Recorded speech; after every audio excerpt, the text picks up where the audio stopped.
Flosstube. It's Kate here of Colorblind Cross Stitch. Today is Sunday, June 25th. I was going to say Saturday because I usually record on Saturdays, but it is not Saturday. I didn't do my video yesterday because I was out all day yesterday, which I will talk about a little bit later, I think. I have pictures and videos I will show you. It's going to be fun. Okay, I have 2 whips to show you, and I have a little bit of things acquired, stitchquisitions, a few stitchquisitions, a couple actually, yes, we'll call it a couple, and it's thunderstorming out, so if you hear any background noise, it's because I have my window open, so it's raining and it's a bit thundery, so that's what you might be hearing in the background. Hopefully it won't be like there was a thunderstorm at noon here as well, and I think at one point it was like right overhead and there was a giant crash of thunder, so I don't think it's quite that close yet. We'll see though. So here with you on a rainy and thundery Sunday afternoon. Let's start off with, as I said, I have 2 whips to show you. As I mentioned before, last week I think, and possibly the week before, last week I would have said this. I have 2 whips that are on a timeline. So I have one that I'm doing that's going to be a Christmas present, which is the first thing I'm going to show you. So obviously it has to be done by Christmas. It's this is Dimensions Gold Petite Kit, Voyage at Sea. I hope it's not too glary. So it's a tall ship. It'll look awesome when it's finished. I am doing this on coffee dyed fabric, which I dyed myself. Here's what I've gotten done so far. The last time you saw this, I think I had just put in, there's a little bit of like pink in here, which is really hard to see on this fabric. There is also, I think I had a little bit of the gray in. So I worked on this last weekend, and maybe Monday as well, I think, and put in the rest of this gray and some browns and a big bunch of white, which is going to be the sails. So I think like this is the sails. The gray I think is supposed to be the rigging, which will make more sense once the back stitching is in, and then the browns. I think there's even some orange in there somewhere. So the brownie colors are going to be the masts. So that's what I got on that one, which I'm trying to do a little bit every week or so because it has a Christmas deadline. I want to get it done by Christmas, so I gotta keep working on that, so I got a good chunk done before I put that down. The other thing I've been doing is this big old thing. Oh, this fabric's so big. Which is my project for Desert Bus, the Desert Bus for Hope Child's Play. It's quite wrinkly because when I work on it I have it folded up and held with clothes pegs, and so otherwise I would just have fabric going everywhere and it'd be a little bit crazy. So now that I've folded the fabric up so I can actually get this kind of into the screen, this is kind of what I've gotten done so far. The first week I was working on this, so far right now, I should say actually, I've been doing the black and white. I still don't have some of the colors. I need to do probably a run to Michael's at some point and get the rest of them. So, and when I started I had even fewer of the colors, so I decided to start with doing the black and white on these various sprites, video game sprites. The first week I did the Moogle, I did the Portal Turret and Snorlax, and I started Sans. I started Sans. The second week I think I had only just finished, I finished Sans's black. Maybe I did the white, maybe that was the week after. So this week, actually yeah, I think that was this week I did the white on Sans. I wonder if I'm trying to figure out a good way to hold this up so that you can see it, but maybe if I fold the Moogle away for now. So that was Sans. I finished the black and white on Sans. Then I put in Airman, who is the Mega Man villain. Mega Man will eventually go on the other side. So that's airman who surprisingly has no white at all. He was just black. And then I finished Ganondorf from the Zelda games. I don't happen to know exactly which Ganondorf sprite this is. Ganondorf, who doesn't look like much right now. He's kind of very blobby, but that's, I think like that's a foot, and that's a foot, and he's wearing like a big cloak, which is kind of there, and then his head's in there somewhere. I think that might be an arm. I'm not sure where his head and arms are and all that. I do know he's wearing a big cloak, which is this, and he has feet. So that's what I did this week, is I got Finish Stands, did Airman, and Ganondorf. This week coming up, I think I have four villains left to do. I have Ridley goes in this corner here. Ridley will be fun to do because Super Metroid's like one of my favorite games, and it's the Super Metroid sprite for Ridley. And then up in the top right, I have Dr. Robotnik from the Sonic the Hedgehog games, which is another one I haven't actually played. Were they Sega? I feel like that was Sonic. I don't know. I never played them as a kid because I didn't play many video games as a kid because my parents didn't like video game consoles. But either way, Dr. Robotnik goes there. Ridley goes down here somewhere. Up here, I think above Snorlax, Bowser needs to go in. And then the last one I have, like standing on top of the hill over here is Kefka.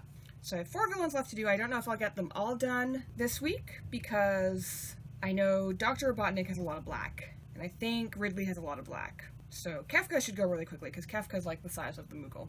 I think it's the same like Final Fantasy 3/6 Kefka. So like from the same game as the Moogle, so they're pretty small. So Kefka should be pretty quick. Bowser I think should be pretty quick. Ridley and Dr. Robotnik will take a while. Oh, hi Neko. So that's my second whip. Oh, ow, Neko, you have claws. And here is Neko. Come to say hello, to try and sit in my lap. With greater or lesser success. Oh, and there's the thunderstorm. Ow, Neko, you have claws. Go over there. That's a good idea. Where your claws don't hurt me! Because he kind of slips a bit, because he's very big and my legs are very not. And so then he ends up poking me with his claws, and it's not very fun. That's Neko. So, the other thing I did, and the reason why I didn't actually record a video yesterday, was because I was out all afternoon, as I mentioned. Specifically, so the summer solstice, in Canada, the summer solstice is also like, okay, I can't remember the exact name of the day. It's like Indigenous Peoples Day, or like Indigenous Heritage Day, or something like that. Like I said, I can't remember the exact name of the day, but it's sort of like a celebration of, you know, our First Nations peoples and their cultures. There are more than one. So the weekend after that, here in Ottawa, they have a big, like, weekend-long celebration powwow in, sort of like local to here, and I've missed it every other year because I didn't know it existed. I sort of vaguely knew that, like, the summer solstice was, like, Indigenous Peoples Day, but I didn't know that, like, the big, like, powwow was a thing. But so one of my friends mentioned it, and she was like, we should go to powwow together, and I'm like, that's a great idea. We should go to powwow together. So I spent all of yesterday afternoon at the powwow here. Actually, I feel really bad for the people who are there today because it's been raining all afternoon. They're gonna have a very muddy powwow today, and so it's sort of like a big, I guess, you know, because Ottawa is the nation's capital, and so we like to celebrate all the things that are Canadian. So I don't know if I feel like other powwows are probably smaller, but I don't know because I think I've only ever been to one before when I was like a kid, and I don't remember it as well. But so it was not just, so they had the powwow itself, which is like, they have a big like open circular space where people do their dances. And this was actually a competitive powwow competition. So they had, in a whole bunch of different categories, different kinds of Indigenous dances. There was, okay, I'm gonna see if I can remember them, because I think there were 6 in total. And they had different age categories for each of these. And so there was like men's traditional, men's grass dances, men's fancy feather dances, and then they had women's traditional, women's jingle dress dances, and then women's fancy shawl dances. And then they had like children, teens, adults, seniors, what I was saying was, yes, there was all these age categories for the different dances, and then there's the tiny ones who are like people who are like 3 foot tall and less or something like that, or like people who are like 5 and less, or I don't remember the exact, I can't remember if it was like a height requirement or an age requirement, but so they're like tiny little children in their regalia, and they're adorable, because like their regalia is like bigger than they are, especially like the little because there were some that were like little boys in like the fancy feather regalia, so they have big headdresses and then big things on their back, and they're like bigger than they are, and they're adorable. So I spent a lot of time yesterday watching the different powwow dances. I think the women's fancy shawl dances and the men's fancy dances were my favorite, because they were fancy. Well, not just that, but like, I actually have some videos which I will include, I think at the end. I'll include some like videos of the dances that you can see. And like the men's fancy dancers will actually do like cartwheels in their dancing. They spin around really fast and I don't know how they don't crash into each other. Like, I don't know. I think that's probably part of the skill of the dancing, is they don't crash into each other. Because I think if I was like spinning around that fast and doing like the jumps and things and like, you know, keeping in time with the beat, and like I wouldn't have enough concentration to keep track of the people around me, and I would just like, I would bowl into all the other dancers and be completely useless. I would be the worst powwow dancer, but then not native. Not gonna be a powwow dancer anytime soon. But yes, the men's fancy dancers were really cool, and the women's shawl dancers were also really cool, because they have the shawls are like like bright colors, and they go sort of like, they have a fringe that goes like from their waist basically to the floor, so they have a really long fringe, and they hold them out as they dance. And to me they remind me of birds, but like really pretty colorful birds with like outstretched wings, so they're really cool. I will include videos so that you can see, because they're really cool. I will also include a video of my person learning how to do a chicken dance, because it's funny. Because it turns out that, okay, there's like the white people chicken dance, which is, you know, like that annoying like chicken song, where you go like, back, back, back, back, or whatever it is. I don't know, that song, the weird annoying chicken song. But there is an indigenous dance, which is called a chicken dance. So they had a couple of the dancers show us non-indigenous people how to dance a chicken dance. I did not go up because I wouldn't be able to see what they were doing, and I would just end up incredibly frustrated.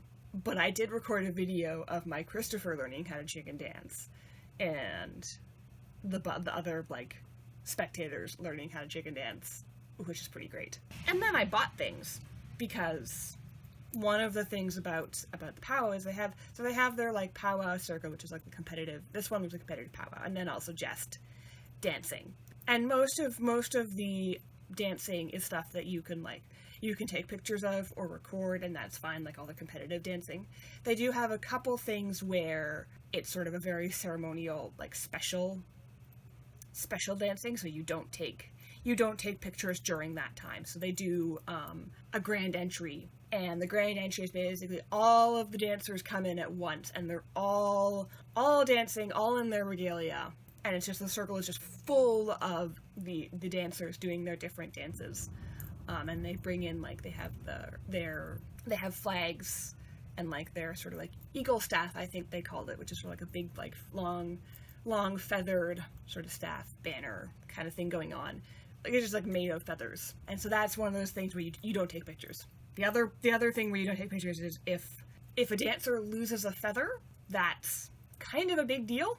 The feathers are specifically sacred and really important. So they're like the one thing in your costume which you have to make sure is really, really secure and not gonna fall off. But if a dancer loses a feather, in order to pick up the feather, they actually do get some dancers to come out and do a specific feather picking up dance, so that they can like pick up the feather and return it with the proper ceremony, because these feathers are sacred and important to their cultures. And so the feather picking up dance, I don't know what it's actually called. It probably has a proper name, other than feather picking up dance, but I don't know what it's called. But so that like dance is also one of those things where you don't take pictures because it is a sort of very sacred ceremonial dance, like specifically. But I did take some pictures and videos of the competition dances, which was perfectly fine to do.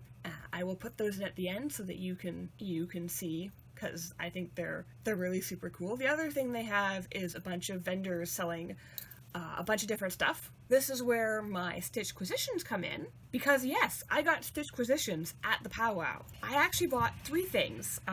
The first thing is not stitch related at all. Actually, these are going to be in reverse order, I think, because this is actually the last thing I bought. But the first thing I'm going to show you is I bought myself a very small and very pretty dream catcher to hang in my window. Sort of nicely, traditionally made dream catcher to hang in my window, because sometimes I have stress-related nightmares. It's super not fun. And I figure any help in not having stress-related nightmares, whether, it's actually a thing that works because spiritualness, or a thing that works because placebo, any help? Definitely useful. And I figure, you know what? I was going to a powwow, and most of the people at the powwow were going to be Anishinaabe or Ojibwe people, or other Algonquian, although there are probably some Iroquoian peoples there too, because I think those are the other nations that are around here. The Dreamcatcher is originally Ojibwe. I figure at a powwow that probably contains a lot of Ojibwe people, there would be people making and selling dreamcatchers. Actually, I feel like this is probably one of those things that shows up in everywhere now, because it's sort of one of those things that's really associated with with indigenous cultures in general, regardless of whether they are Ojibwe or not. I think they've kind of become a general Native American culture thing. I'm not sure what you call that, but I figured because I was going to a powwow, it would be a nice thing to pick up, and so I'm going to hang it in my window. I actually got the one that was white so that it won't fade while I hang it in the window. The rest of them that from this person were black. The feathers will fade because they're dyed blue and black, but at least they will still be white. So yeah, I'm going to hang that in my window. I wanted a small one so that Neko would still fit in my window, because otherwise I'd have this big dream catcher hanging in my window, and then Neko would try and jump into my window and put his head through the dream catcher, and bad things would happen. Also, they're pretty. Dream catchers are pretty. I like them. I also like the story or tradition that goes with them, which is the idea that I don't remember the exact story, but they're made to look like spider webs, so that what's supposed to happen in the whole spiritual side of things, if you believe in that sort of thing, which maybe not, I don't know, but so it looks like a spider web, so you hang it in your window, and all the bad dreams are supposed to get caught in the web, but the good dreams go through the hole in the middle, and so then you have that bead represents the spider web. And so that's why it's a dream catcher, because it catches all your bad dreams, and so they don't actually make it into your head. Like I said, any help not having anxiety-induced bad dreams, I'll take it, because, yeah, I get stressed, and then I have bad dreams, and it's just then I don't sleep well, which makes no sense, because that's when I need to sleep the best, but my brain is just no, because my brain is dumb sometimes. So that was my non-stitch-related acquisition, and which is very pretty, and which will hang in my window. And then the other thing I bought was a bunch of beading needles, which is amazing because there's 25 needles in there. What's funny about that is it came 25 needles for $6 in this tiny package, and I picked it up. And actually, this was the second time I'd walked by that table, and they had a bunch of beading stuff, because the people make their regalia, right? And their regalia has all sorts of beaded, really amazing beadwork. So they'll have beaded, neck pieces, beaded, I don't know what you call them, jackets or shirts. I don't know what you call those. I don't know what you call the various pieces of the regalia.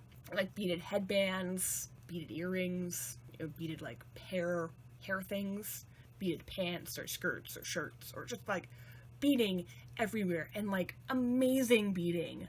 I don't know how they it would take a really long time, and you have to be really careful, because they're working with petite seed beads, doing these just amazing large beaded sections on their regalia. So I mean, one of the things that's sold at powwows is the materials to do that with. So I found this booth, and they had some beads, and they had some pieces of leather, and they had some sinew thread. Actually, I think it was like artificial sinew thread. So it was like waxed thread to sort of like imitate what, well, I guess, I don't know if you'd call it thread or like string, because it's like thicker than thread, but like waxed string, I guess, to imitate what it would be like to use, you know, animal sinew to make things, which is what they would traditionally make things out of. So if you're doing like leather work, it's supposed to be specifically good for that because of the waxing on the thread will like hold the knots better, which was interesting. And then they had some beading thread, but they had a bunch of needles, and it was just like a little basket of needles. And the first time I went through, I looked, and there was some of the really long beading needles that you use with like a bead loom, which I have some of those already, and if I was going to, that's probably what I'd end up using as beading needles, because those are the ones I have. And then they had some Glover's needles, which are specifically for doing beading with like leather. I don't know exactly how that works, because I've never tried putting beads onto leather, because leather's really thick. I don't know how you'd manage that. I don't have the skill for that currently. I've never learned. And then so the second time we were stopped at this booth, I just kind of put my hand into the basket of needles again, because I was just kind of like, oh, needles. And I had kind of like, the first time I'd gone through, I didn't realize what the like artificial sinew spools or cones, I guess they were, like what they were. I just kind of like picked one up and went, that's the thing, I don't know what it is, put it down. So the second time I actually like looked at it and like read the label and was like, oh, okay, that's what that is. And so then I was kind of like, well, you know, what are the other things here that I didn't bother reading the labels of? And so I just randomly picked up in this basket of needles this package of beading needles, and I was like, because I assumed the like Glover's needles were also in these like black, wrapped up in this like black tissue paper, and so I was like, oh, it's more of those. And then I looked at it and read it and was like, beading needles, 25 beading needles in a package for $6. That's an amazing price for needles. And the thing is that I will need to do beading on my Celestial Dragon has beads, and my Egyptian Sampler has beads, and all I had before was like the really long beading needles that are like at least as long as this entire, probably longer than this entire container, which I found to put my needles in. And so I was like, okay, short beading needles, that's a really good idea, because I don't have any of those, and there were $6 for 25 of them, so this is, you know, I shouldn't need to buy any beading needles for a, you know, long time, if ever. That should last me. So yeah, so now I have needles to do my beading with that are a nice size. These, according to the package, these are size 11. I assume that means they take size 11 seed beads. So I don't know if, I believe the beads I have for my Egyptian Sampler are, I believe, size 14 seed beads. So I don't know if they will fit these needles. I might still have to use my big beading needles for those ones, because I think those ones, the big beading needles might be a little bit thinner. But I did test when I got home and put these needles in this container. I did test them with the beads I have for my dragon, and they definitely fit those beads. So I've already won, because these will definitely fit those ones. And so I don't know, when I get to other projects that have beading, I don't know if the petite seed beads might be too small, because I haven't tried them. But I'm pretty hopeful that I will be able to just do all my beading with these needles. So that was my like major stitchquisition. $6 for beading needles. The other thing I got that is kind of stitch related, or will be stitch related, is there was someone else who was just selling these silver charms. So it was like one for $3 or two for $5. So I picked up a dragonfly and a turtle.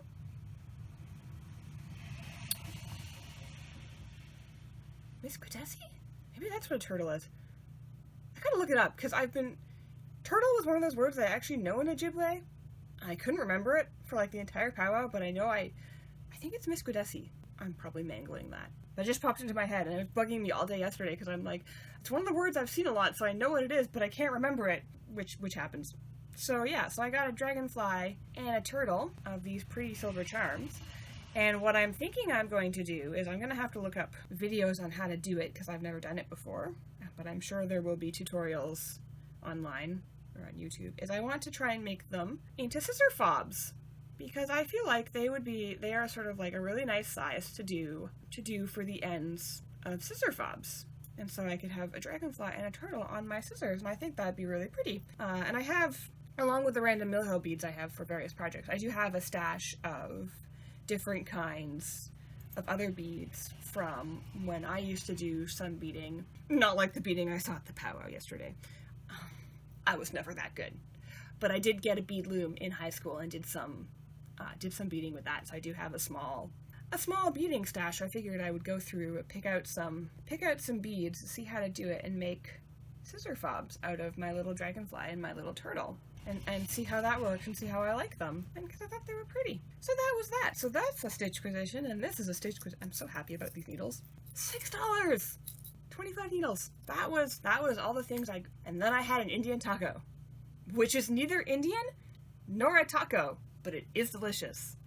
I'm pretty sure, it's named Indian because, of course, the indigenous peoples were originally called Indians because Christopher Columbus fucked up, and it stuck.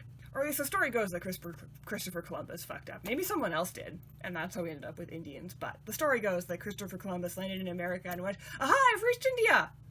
These are Indians!" Until he realized his mistake and discovered that there was a whole other continent that Europe hadn't known about. But so, Indian tacos, which are neither tacos nor Indian, from India, Indian. What it is a piece of bannock bread. On top of that is blobs of chili, often made with game meat, because it's what a lot of like indigenous cuisine is made with, because they're traditional sort of like hunting. They hunt deer and buffalo and moose, other things, other animals. So they do lots of hunting. Sort of like traditionally. So you have piece of bannock, chili, and then salady stuff like lettuce and tomato, and then cheese on top. And it is delicious, even though it is neither Indian nor a taco. And you can't eat it like a taco because it's very messy. You have to eat it with knife and fork. But so yes. Which is funny because my friend Joy, who I went with, basically since she mentioned Pow-Wow a week ago, every time she's talked about it, she's like, "And Indian tacos!" So when I went there, I'm like, okay, clearly I need to eat an Indian taco because Joy has been talking about them all week. So yes, neither Indian nor taco, but delicious regardless. And definitely worth trying. So my authentic Pow-Wow food experience. The other thing that I kept thinking while I was there and while I was watching the dancers, I spent at least half my time like watching the Pow-Wow dancing.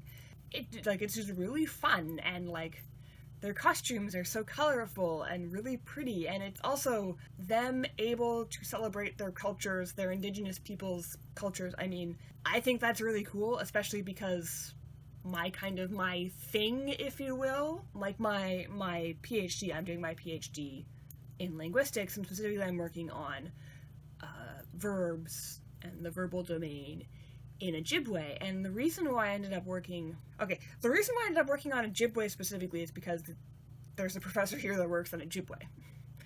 But the reason why I focused on Native American languages and decided that when I went to grad school I was going to do something in Native American linguistics, like indigenous languages, was because I feel very strongly about like language preservation and like language documentation and that kind of, because one thing that I didn't realize until I was doing my undergrad linguistics degree was that there is actually like in Canada, like I'm getting ahead of myself. I feel like I do that a lot. Anyway, previously when I thought about endangered languages, I would think of, you hear about, like I would think of like Africa or like the Amazon region in South America, or like, Pacific Islands or something. And I would think of, sort of like third world country places. It was sort of this idea of like, remote places where like people had previously been left alone and then sort of more modern, maybe more Western cultures had moved in and people were losing their languages in these sort of like places in like fairly remote locations. But it turns out that Canada, I'm Canadian, I live in Canada, so Canada, which, obviously is a first world country, Western country, Canada has at least 50 Native American languages of various sorts, including, or like indigenous languages, Native American, Inuit, so there's like 50 of them in total. Of those 50 languages, there are 3 which are considered to have enough speakers to be likely to last the next 100 years. 3. And and the 3 are, let me think, the 3 are Ojibwe, Cree, and Inuktitut. Out of 50.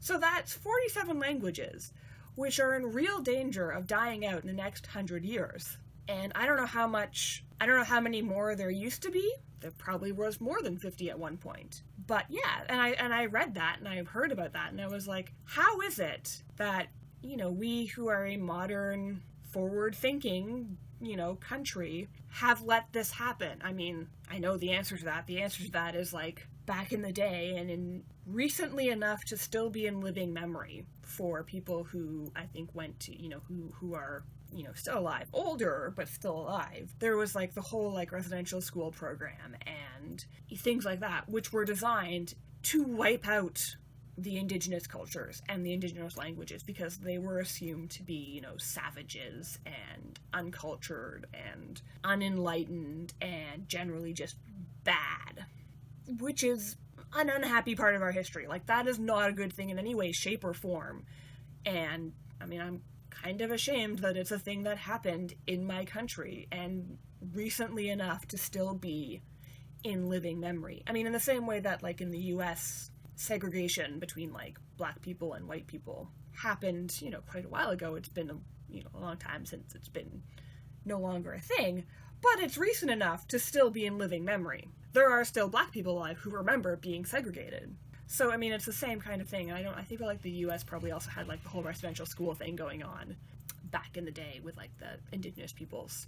So yeah, so there was an active effort to wipe out indigenous cultures. So, and for me as a linguist, I feel like language and culture are often very like intermixed. And I mean, for me as a linguist, my focus is the language because that's the part that I'm really interested in. But for me as a person, I believe we lose something if we let cultures die. I mean, especially with things like the indigenous cultures, which we were at one point actively wiping out.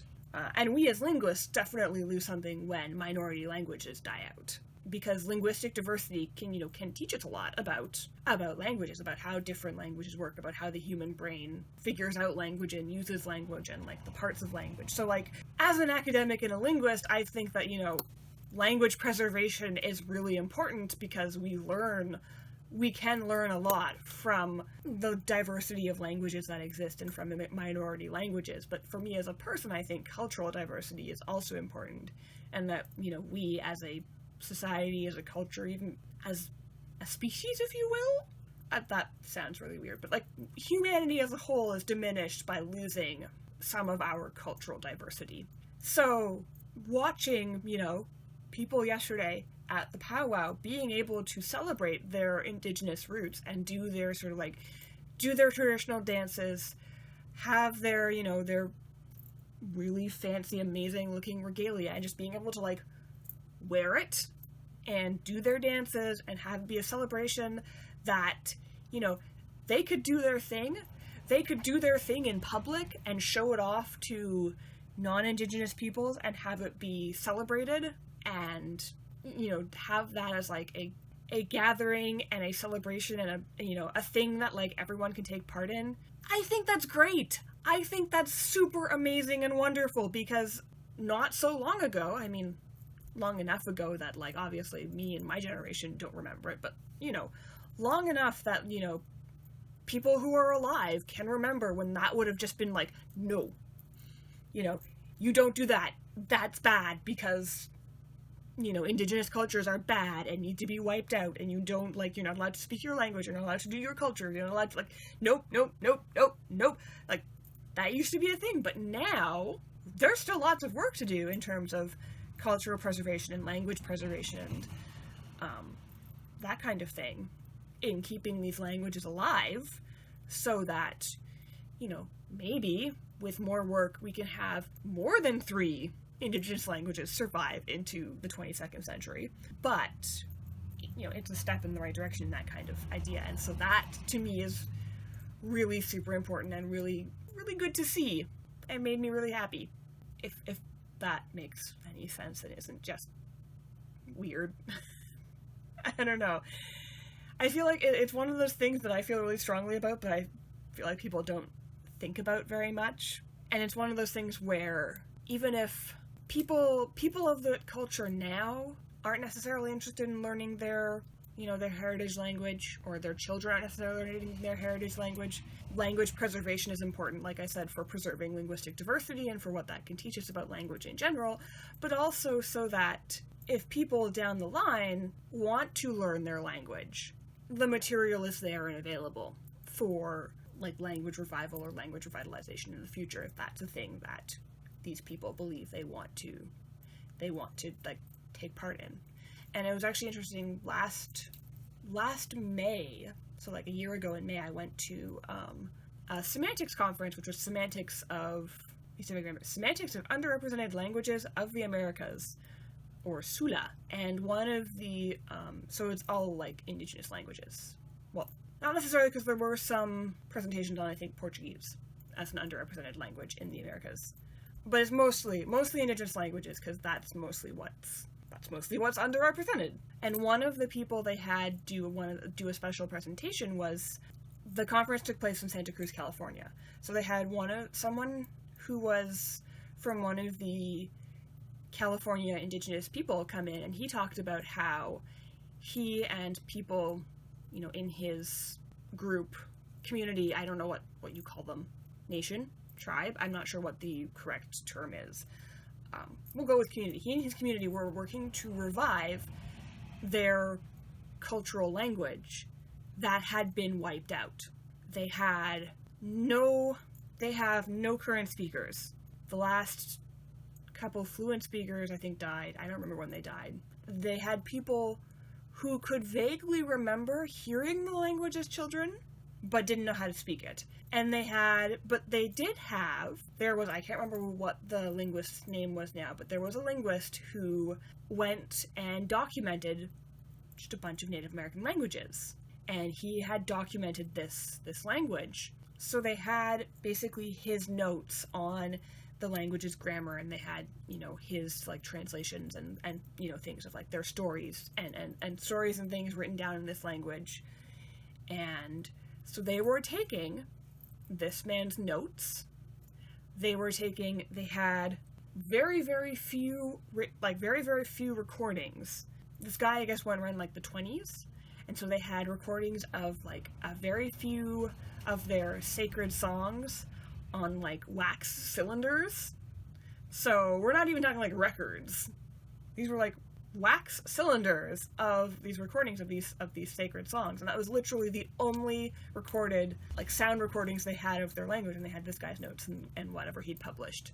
Some of his notebooks, I don't remember if they had all of them. I think they were still looking for one or two, and they were they had done some work with linguists to understand like this guy's notes and what he'd written down about their language, and they were actually working to put their language back together and speak it as a living language, based on, which was a thing they were able to do because of this one guy who went around to their like communities and recorded this language and documented it, and because of the like 2 or 3 speakers who were brave enough to give that linguist the information he needed, despite the fact that at the time speaking the language was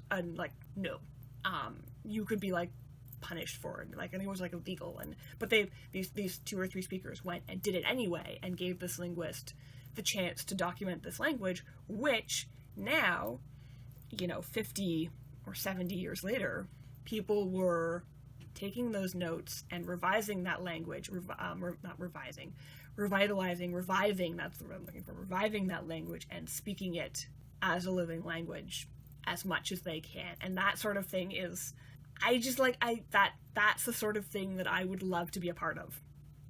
I don't know if it'll ever come to be. I might end up, being an accountant when I'm done my linguistics degree. She's probably not even an accountant because I don't want to go through accountancy exams. I will keep books, probably. Chances of me getting a job as a linguist are slim to none. But these are the things that made me go into linguistics, is this idea of like language documentation and language revitalization and language preservation, which I think are really important. I'll just hop off my soapbox now. That's not cross-stitch related at all. To end on something that is cross-stitch related, one of the things I was thinking about while I was watching the Pow-Wow dancing and seeing, like I said, everyone has their amazing regalia, which they all hand do. There's no machine regalia making machines. It's all hand stitched and hand beaded and hand sewn, and it's amazing. And one thing looking at that, you guys, I talk too much. My person keeps phoning me because he wants to do things, but I keep talking. No, I have one last thing to say, and then I'm gonna be done for reals. And what I was about to say is that I was watching these people in their amazing regalia because it is amazing, and I would love to see, in the same way that we have Nora Corbett and Mirabilia, or we have Joan Elliott or Lavender and Lace, which is I think Nora Corbett's mother, something like that. We have these people who do these lovely ladies in big fancy dresses as cross-stitch patterns. There's definitely a genre of cross-stitch patterns that are ladies in amazing dresses. I would love to see a series of cross-stitch patterns that were Indigenous peoples in amazing regalia, because I think it would be, as a stitcher, I think that would be super fun to stitch, because bright colors, and as a person, I guess, if you will, I like the idea of being more culturally diverse.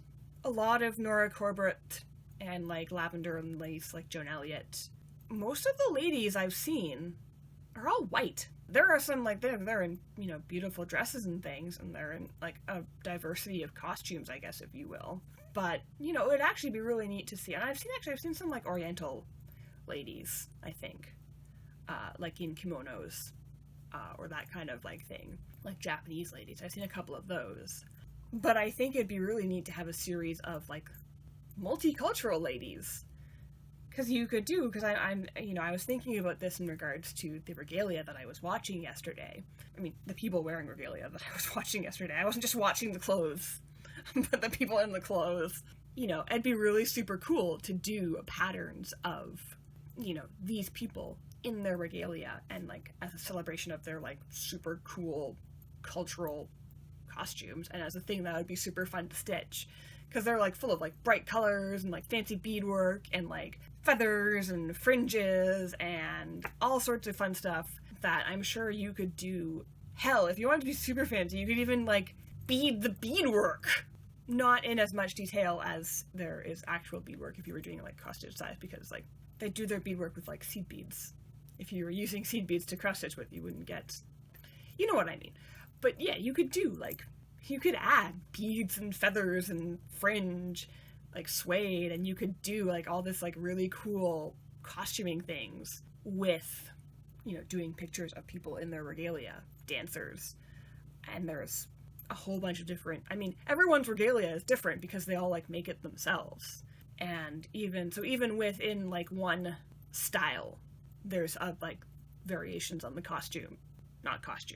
variations on the regalia, what you see. And I just think it'd be a really amazing, cool thing to see as a stitcher, and do as a stitcher, is to do pictures of that really awesome looking regalia. I think it would actually be really fun to do a bunch of different cultural costumes from all around the world. But that's what I was thinking specifically. I would love a series of people in regalia to stitch. I think that would be really cool. That's my cross-stitching note to end my giant discussion of Pow-Wow and language on. Well, Pow-Wow, and then also with a tangent on language, because I think language is super important.